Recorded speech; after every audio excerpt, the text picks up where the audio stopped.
the Healing Through Love podcast with Charlene Lynch and Rose Davidson. I'm just saying, if you could do something differently, what would it have been so that that would never have occurred? Like, what were the signs that maybe we could all know about so that we could know and that we wouldn't go down that path? Yeah, and I will say this is maybe a really hard question to answer.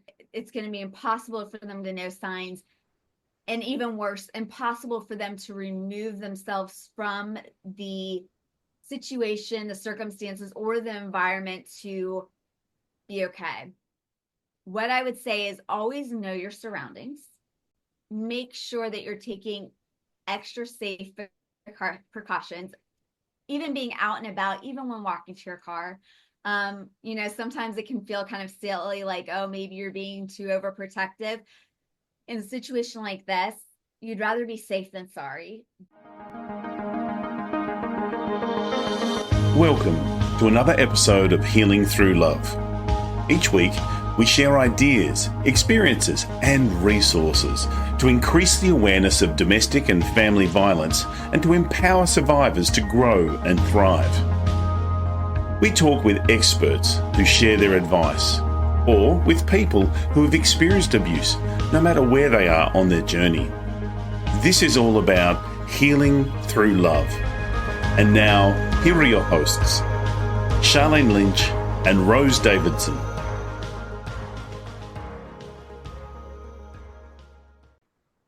Hello and welcome to the Healing Through Love podcast. I'm your host, Charlene Lynch, and together we're shining a light on hope, resilience, transformation in the journey to end domestic violence. Each week we bring you inspiring interviews with change makers, survivors, advocates, and experts who are making a difference in the lives of those affected by domestic and family violence. Whether you're on a healing journey or supporting someone who is, this is your place for powerful stories, practical tools, and heartfelt inspiration. Let's heal through love together. I'm excited to share with you today our amazing guests. Witlee became a victim advocate after becoming a victim and survivor of domestic and sexual violence. She has taken the injustices and she has endured and used those experiences to focus on awareness, education, and preventing and lobbying to advocate for legislation reform that creates positive change throughout the world. I'm excited to have you here today with us on Healing Through Love. Thank you for joining us. Thank you so much for having me. I'm excited for this conversation. Look, I'm always going to start with what happened to get you where you are now? Yeah, so I always had a heart for women that have gone through domestic and sexual violence, as I've known so many women that have. But in January 2020, I was actually met a guy on a dating site, very much wanting to meet my person, find love, and have kind of my happily ever after. And he ended up being the absolute worst dating experience. It was basically a nightmare from hell. I was held hostage and I was physically and sexually assaulted repeatedly. It's been now 5 years. He has not once been brought to justice. And from that, what ended up happening was I realized how broken our system is here in the US. And that there just really isn't anything put in place to protect victims and survivors. It's kind of actually a system that protects the abusers. And so during that time, I became a certified life, love, and relationship coach. And then I also started really focusing on reform. And I basically took all the injustices I experienced in my case, where I eventually had to defend myself pro se in federal district court, because I was sued by him. And this is actually something that's been happening international. After the Me Too movement in 2017, abusers started coming forward and suing their victims in what's become known as She Said, He Sued. And what it does is it puts the victim as the defendant in a civil case where no one's going to represent them. You have a higher chance of being represented pro se in a criminal case, but never in a civil case. And so it causes the abuser to weaponize the legal system, use it against the victim to re-victimize them, and then basically render them silence And then they also leave them in a detrimental financial situation where they now have no money. And in my case, I had to file bankruptcy just to protect myself. And so I started really kind of taking note of everything that was going on. And in April of 2023, after they closed my case and the chief of police said, we're not doing anything. Unless somebody else is raped and harmed, we're closing your case. I decided to write a bill. And that bill was going to set a precedent where these abusers would be held accountable and where victims and survivors would get justice, and to make sure that they couldn't be sued again. And that bill, I'm so excited to say, is going before the House and Senate this session to be voted on to become a law. And so I know a thing or two because I did win my case in court, and winning my case wasn't me winning money. It was winning my voice back because I was forced to sign a settlement agreement that protected him and silenced me. And it was made miraculously mute. They never overturn settlement agreements, but they did in my case. And I got my voice back and he was no longer protected. And so now what I do is I help victims, survivors, and women know how to better advocate for themselves, because you are your absolute best advocate. But also I just have learned more things about the system. And that's what I'm trying to do, is right the wrongs of injustice that I've experienced so that nobody else experiences what I've gone through. It's a completely different legal system there in the States than it is here in Australia. And from what I see and going through it myself, is we've got greater levels of support. So it's almost foreign for us, and greater networks of support that are free as well. And because we've got a different healthcare system as well than you do. So it almost sounds like you're talking about a different planet. It could be that they sue you. The person that's done the harm does the suing. So it's just wow. I'm just gobsmacked that that is the case. And I suppose even though I've been in this proximity for a very long time, I didn't really know it could be that bad. So give me some ideas about what girls can do to support themselves, to protect themselves. And we've got a vast American audience. So yes, we'll talk from that perspective. Yeah, I've actually had victims and survivors reach out to me since my story broke on the news. And I think the most important thing is knowing the difference of who can help you and who can't. Not everybody that says they're going to help you are actually going to be helpful. And also knowing the laws. That is so crucial. I think that's what actually helped in me winning my case, is because I studied the law. And what I didn't know is, like, I knew each state had different laws.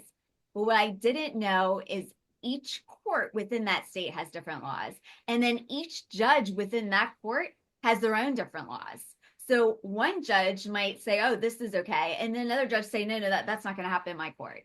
And so it was me being on my hands and knees on the floor of my living room, looking through all these legal documents and trying to understand what I was reading without a law degree, but also trying to figure out, what do I need to do to protect myself? Because I had to be my ultimate advocate. And of course, I didn't walk away unscathed from the legal system. I mean, I walked away with a very bad taste in my mouth, which is why I'm trying to change legislation. But it really was eye-opening of all the different things that are wrong with the system and that need to change. And so it was actually quite the education. But I had to become very knowledgeable about a subject I knew nothing about. And I think that's really important. I think a lot of times when we're in situations and we don't know what to do, we just feel so helpless and stuck. And I literally had to have a pep talk with myself, Charlene, and saying, like, suck it up, Buttercup.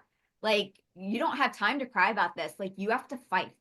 You have to protect you, because nobody else is. And that was the case. Nobody else came to protect me. I had attorneys that were like, oh, this is awful. Oh my gosh, this is one of the worst stories I've ever heard. but no one would step in and protect me. I had to do that. And I did. I actually ended up winning my case pro se in federal district court against him and all his attorneys. So I think knowing the system, knowing who you can trust. And I will say, even those people that, even though they couldn't help, their encouragement is what gave me the strength to keep going. So they did serve a purpose after all. But knowing the system, knowing the laws, and just documenting everything, that is so important. And whether you're going through a court case or not, documenting everything is what's going to allow you to be able to press charges in the first place. Because when we're in that state of still being, still in the process of being the victim, then you're going to be gaslighted into believing it's something else. But for me, definitely writing things down, dates, times, locations, things that happened, and obviously then keeping that document very safe, somewhere that it can't be got to, is going to, because that actually ends up being much worse for you in the long run, if that's been found. So now I'm going to dial back and have a look at, so is this, just give me a better understanding. So if you've accused someone of doing something, and they get away with it in the States, can they then sue you if they've got off? Yeah, so in this situation, so automatically, if a woman comes forward in the States and says, I've been abused, I've been sexually assaulted, whatever it is, it's an automatic he said, she said. It doesn't matter how much evidence she actually has. Still document the evidence. You need to do that. But even with evidence, the police automatically are like, he said, she said, we're not doing anything about it. And in my situation, they immediately went to him and said, hey, we've had this woman come forward and this is what's going on. He said, oh, I'm lawyering up. That's all he said. And they said, okay, that's fine. And they wouldn't even bring him in. They're like, well, he's lawyered up. And I had to say to them, how many times have people lawyered up? We're talking criminals, drugs, murder, whatever, and you still bring them in. So that's just kind of like a cop out and an excuse. And so I think that was like one of the things was that shouldn't happen. It's an injustice within our law that shouldn't be allowed to happen of he said, she said. But yes, I didn't know that you could be sued for coming forward. I mean, you can report someone to the IRS and you're completely protected under this whistleblower law in the US. Completely protected. But I didn't know until it happened to me that if you turn someone in, they can sue you. And it can be a she said, he sued. And it wasn't until I did my research that I was like, what is going on? Like, I didn't even know what to call what was going on. And when I started Googling things, it was news report after news report all throughout the, like, internationally, not just nationally, but internationally of she said, he sued. And I was like, oh my gosh, how is this possible? Like, to me, that just blew my mind that was allowed. And in my court case, the initial complaint that he filed, he said, I know she's a victim advocate. I want the judge to make an example out of her so that other women can't come forward and cry rape. And it's like our system, the people that were processing this lawsuit saw that and were like, okay, go ahead. You can sue her. Here you go. Here's your paperwork. It didn't raise a red flag. It didn't cause them to say, whoa, wait a second. You're claiming that she's saying you did this to her and now you're suing her. We need to talk to her. No one ever said that. The system failed and allowed him to re-victimize me. And they've done it with other people in other states and in other countries. It's insane. Okay, I hear everything that you're saying. In Australia, it's almost the reverse. So I personally know men that have been attacked by their not so amazing exes, and they've been, and I know some that have gone to jail, but they didn't do anything. So we've got the opposite problem here, where people who are being accused that the defense automatically goes to the survivor or not survivor in some cases, and the perpetrator is the one that ends up being, in some cases, jailed for something that actually never happened. Isn't that amazing that we've got these opposite things happening on two sides of this planet? It's amazing. Okay, so let's dial back even further to have a look at, if you could give words of wisdom to the people that are listening today around, if you could do something differently, and I'm not blaming the victim here, I'm just saying if you could do something differently, what would it have been so that that would never have occurred? Like, what were the signs that maybe we could all know about so that we could know and that we wouldn't go down that path? Yeah, and I will say this is maybe a really hard question to answer. And I want to be like careful in how I answer it, because for those that maybe have been abused from childhood, it's going to be impossible for them to know signs, and even worse, impossible for them to remove themselves from the situation, the circumstances, or the environment to be okay. I will say you can be so careful, and as I've found with working with victims, and still something happens, no matter how careful you are. And so that's kind of the really slippery slope, the tricky part. What I would say is always know your surroundings. Make sure that you're taking extra safe precautions, even being out and about, even when walking to your car. Sometimes it can feel kind of silly, like, oh, maybe you're being too overprotective.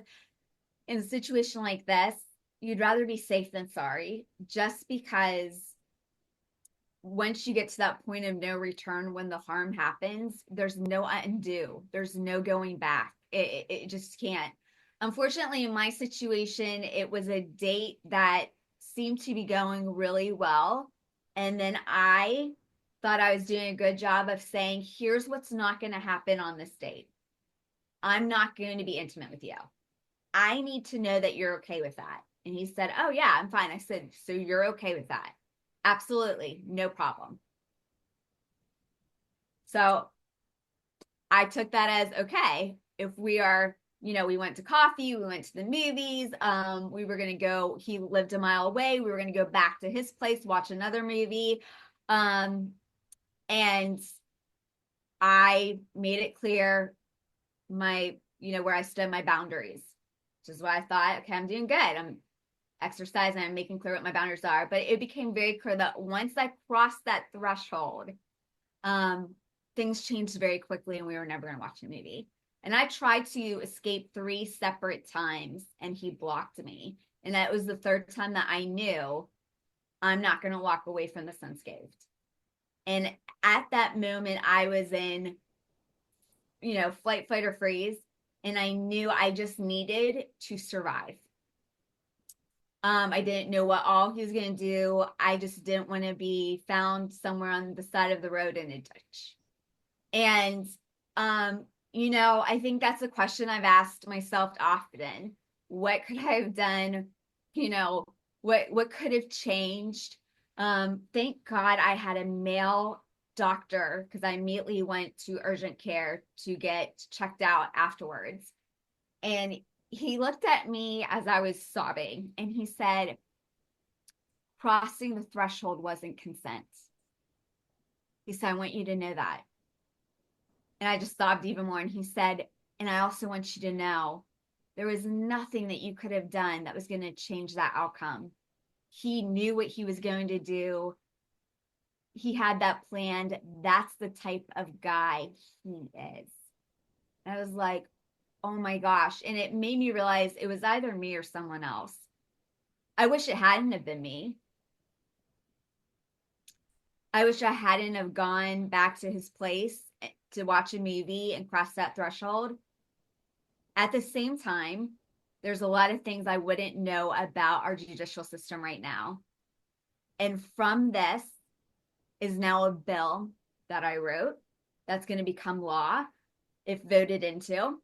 That is actually going to be introduced before the House and Senate this year.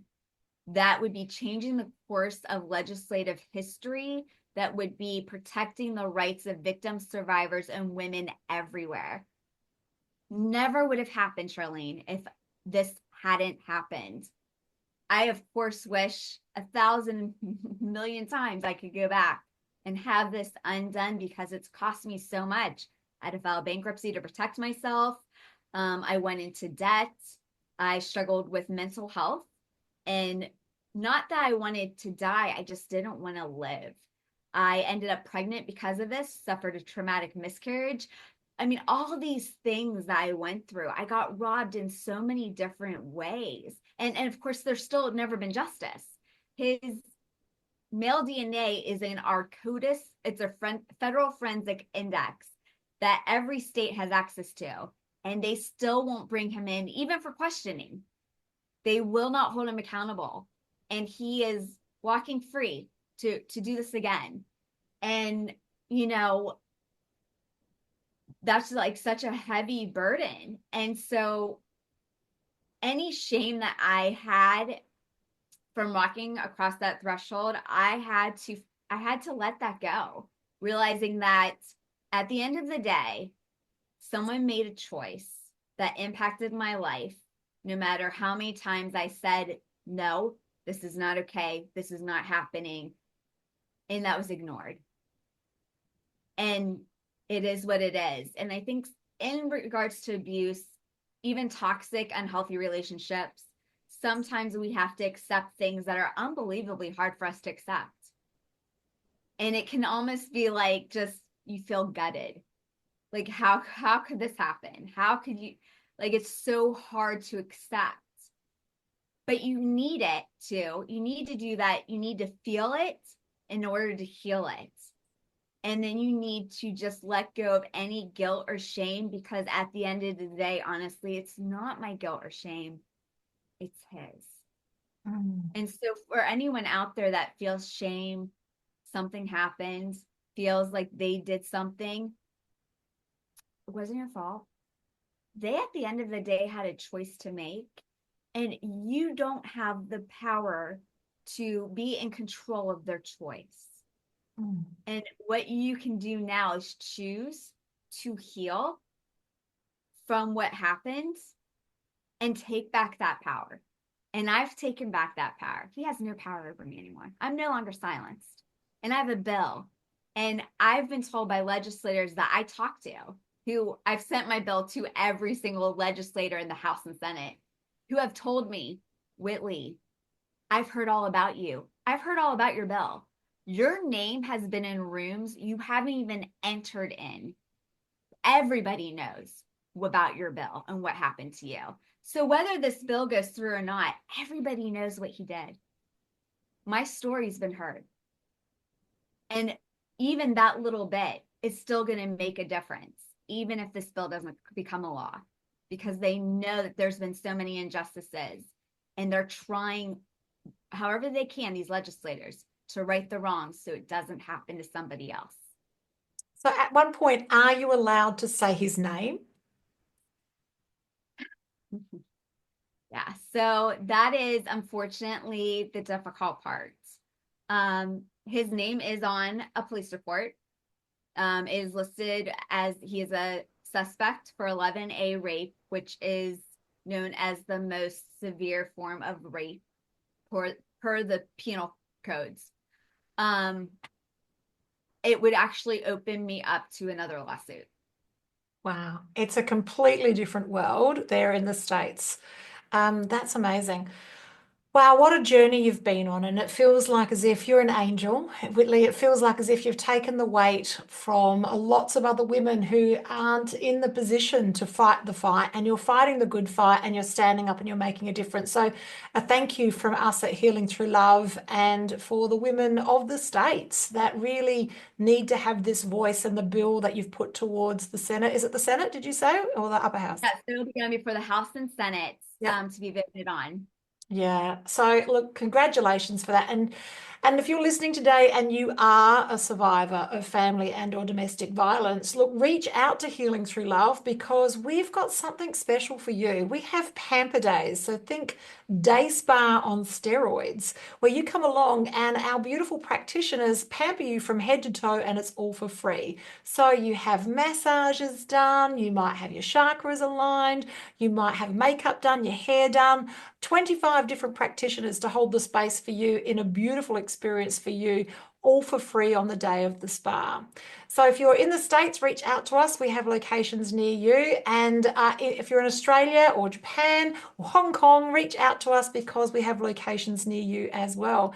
If you're today listening to us and you are a practitioner, and you think, you know what, I'd like to hold the space for someone to heal, reach out to Healing Through Love. We'd love to have you join us, either as a contributor, a volunteer, or even an organizer, and help us create this beautiful space to heal, a soft place to land for survivors of family and domestic violence. We also have educators in that space as well, people that have written books, and also people that are therapists. So we'd love to hear from you, and we'd love to pay it forward. Just as closing words here, Witlee, I would love to hear your closing words of wisdom to our audience today. Yeah, I would definitely say for the victims and survivors and just women that have gone through difficult relationships, know you are not alone. Know that what you've gone through, like you are not the abuse, you're not the sexual assault, you're not the trauma. That does not define you. How men have treated you does not say anything about your worth. That says everything about their character, about who they are, about whether or not they're safe. That does not say or identify who you are. And just be kind to yourself. Give yourself grace. Give yourself time to heal. Healing is not linear. I can't tell you how many times people have told me, oh, you're talking about this, so you're not healed. No. This is empowering. And it's helping other people feel empowered. I have healed. I've even forgiven him. But I think what's important is not to put any pressure on victims and survivors to be at certain healing points. They have to heal on their own. To force that actually can cause more trauma. But just be kind to yourself, practice self-care, practice self-love, and know that you can get through this. What you went through is absolutely horrible, no doubt about that. But this isn't you, and this isn't who you were created to be and your purpose. Like your story isn't done being written. So, get up, heal, move forward, and just face the day. My whole platform is about taking what you've been through and using it to live each day with purpose, making a difference one day, one life at a time. We all have a story.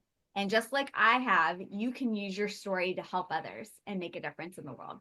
Oh, I love it. Such a powerful ending to our beautiful conversation. That's a goodbye from me and a goodbye from Witlee. Thank you for joining us for this episode of Healing Through Love.